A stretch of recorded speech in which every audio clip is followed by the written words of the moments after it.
Flames' domination of the ESCHL and the rest of the ACHA currently continues, winning this one by a score of 9-1. Amazing performance by the Flames, and just this stretch of hockey has been so much fun to watch. Also a lot of fun to watch tonight, Tim Bierma scoring the hat trick, and let's take a look as he is our Hardee star of the game. Yeah, Tim Bierma with the hat trick here on the weekend of his last home games as a Flame. In the right spot a lot, right there. I don't even know if he knew the puck was coming, just deflected it into the net. Ryan Cox obviously just kind of bouncing it off his stick, put it in the back of the net. He also, later in the game, he's in the middle and he has a shot go in off his shoulder, and then you see that one right there to cap off the hat trick. And the slot as he's falling down just buries one to give the Flames the 8-goal margin of victory, the max goal differential to aid with the rankings. Big for Tim Bierma. Gotta love seeing him have some success in his last home weekend as a Flame.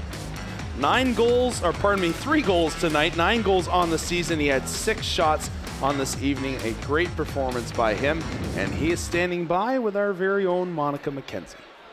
Thanks, guys. Tim, obviously a big night for you, scoring a hat trick in front of your family. They're here to watch you for senior weekend. So what was that like? Heads up.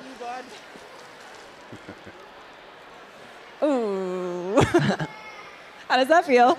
No, nice and cool, but no, it's awesome playing in front of them. They haven't been down since the fall. I think it was Syracuse weekend in October.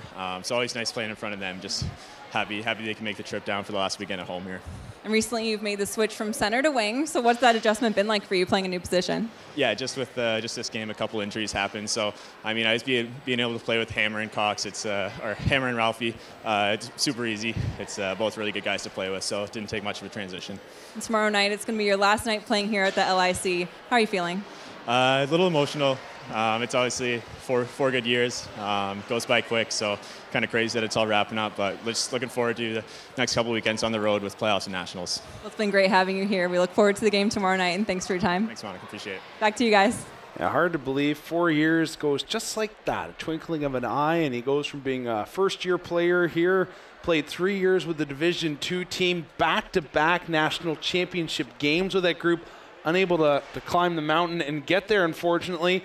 But hopefully a little bit of pixie dust, some magic dust sprinkled on these D1 Flames, as they have got some big games coming up in just the next few weeks. Tonight was obviously their 16th win in a row. And, it's almost like, who would have thought the 16-game winning streak could be so boring? They've had so many games where they've just, ran teams out of the building. Like even tonight, winning by 8 goals. This seems to be the regular for the Flames. They're kind of, it's encouraging that they can take their game plan and their style of play and take it to the other team. They're forcing teams that come into the LIC and the teams that they visit on the road to play Liberty-style hockey rather than succumbing to the game plan and the styles and the paces of play that opponents want to try and dictate when it comes to those competitions. Yeah, that takes a lot of maturity, because it's very easy for a young team to play down to the competition and not be able to energize themselves and get up enough, just that mental fortitude to play that hard. And you kind of saw that a little bit in the first period, but the fact that they responded well to Kirk Handy was good to see. Yeah, West Virginia came out and they were determined to not be kind of run out of the building as the clear underdog, and they gave them, a tough first period, but Liberty responded well, had a strong last 40 minutes. Well, hey, friends, it's my last game of the season with you. Thank you very much for letting me come into your living rooms throughout the season. For Caleb Fitzpatrick, I'm Rhett McGibbon. Have a great night, and God bless.